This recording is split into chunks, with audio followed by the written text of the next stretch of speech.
All right, so one of the things that the loggers and truckers had asked for was they'd asked for the province to come through with the $4 million. That's $4 to $5 million they're owed by NewPage, and that wasn't in the announcement today. Why was it that you decided not to do that?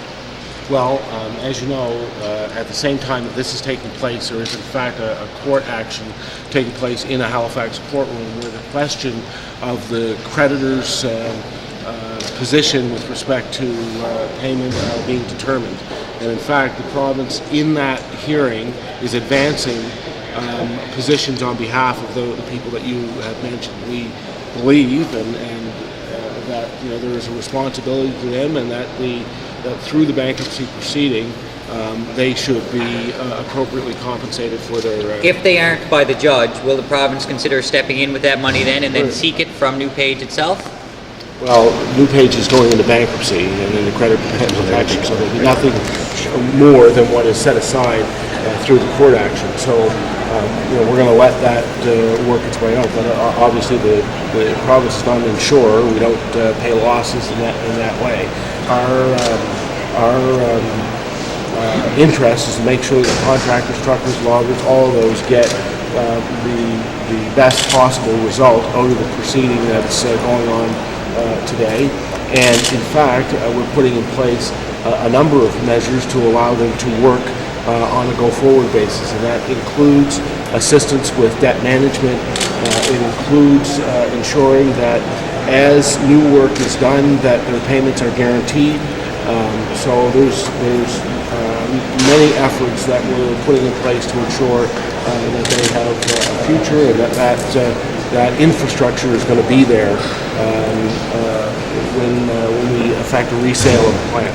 Premier, are you confident that as you head into 2012, these 3 months should take us there, that a buyer will be on the horizon? Well, what I can say is that there are, we have spoken with potential buyers. There are people who are interested in the plant.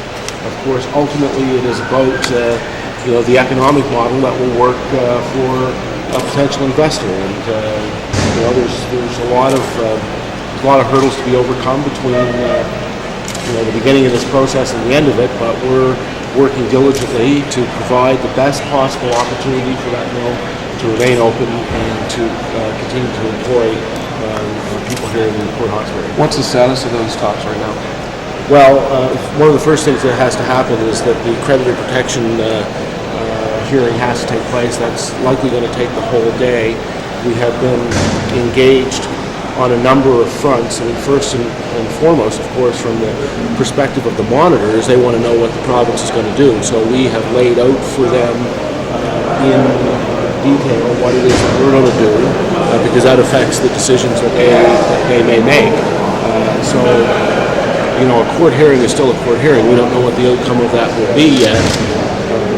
We're optimistic that it will allow us to be able to do the things we need to do. Quite frankly, the management at NewPage understood that, as far as this mill goes, it's worth a lot more as an operating asset than it is just as machinery. Premier, there's been, I wouldn't say criticism, but concern over the years that the mill's owners were, located awfully far away from Port Hawkesbury, and that people were looking or would have hoped to have seen a buyer from closer at home. As a result of your talks, have you noticed that there's any interest from anybody that would be a Canadian company or somebody not either in the US or in Europe? Well, most of the paper producers these days are part of the global supply chain. They are, by their very nature, very large, and not very many of them are headquartered here in Canada. So that's just a reality of the structure of the global market. But what I can say is that there have been many local people who have come forward to say that there is a considerable interest in keeping the mill going. The reality is that a one-off mill these days doesn't have much of a future. You need to be part of a larger organization that already has a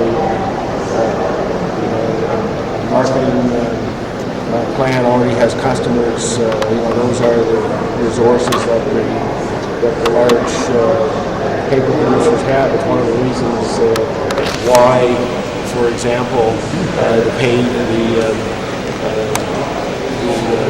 plant at Abercrombie has an advantageous position. Their new owners have a very good integrated operation that includes a strong customer base. So, that's actually an advantage to see the kind of interest that we have seen. You mentioned keeping a core group of woodlands personnel. Can you explain that for me? How is that going to work? Well, of course, the plant has a woodlands operations division. In order for us to do the other things that we want to do laid out in the action plan, we're actually going to need people to coordinate that plan. Where the silviculture is going to take place, what pieces of lands are going to be used, what roads are going to need the kind of work that has to be done. So the people who have the best relationship with the contractors, the truckers, and with the silviculture crews are actually the woodland staff who are already with NewPage Port Hawkesbury. So we're going to maintain that core group of people in order to continue to do that work. We have to be very careful with this because we have to manage that resource, that crown land resource. On the other hand, what we don't want to do is we don't want to be dumping a lot of new wood onto the market that then drives down the price for all of the other contractors in the province as well. So the people who are in the best position to be able to make that kind of analysis and to maximize the benefit are the people who are already there in the woodlands operation. So the province is going to pay their salary? That's right. We are going to ensure that they are paid over that period of time. And what period of time is that?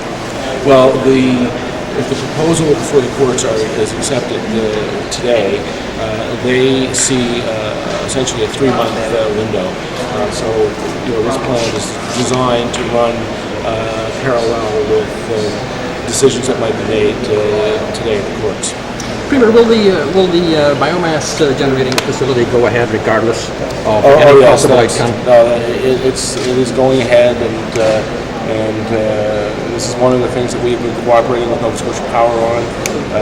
That facility would have always required a dry wood supply. So the question was, when do you start to do that stockpiling? So through our negotiations with Nova Scotia Power, we have looked at moving that forward and getting that work done now, so that that's ready for the cogen plant when it gets up and running. Is that going to be open to private suppliers, or is that just going to be open to Crown suppliers? Any of the technical details of the plan, you should ask the staff. They've been working on the detailed plan, but it will be the core woodland staff that will be advising us as to where the purchasing should go. Premier mentioned some potential buyers that have been looking at the plant. Are you prepared to comment on that in any more detail today? Or is there a time when you expect you might be able to say more about that? Well, there's not a lot of utility into me talking about who potential investors are. We'll of course, want to do an analysis. One of the things, of course, we want an operator. We don't just want a buyer. We want an operator. We want someone who's coming in to buy that mill for the purposes of operating it over the long term. So that's where obviously the interest of the province lies. Okay. Thank you very much.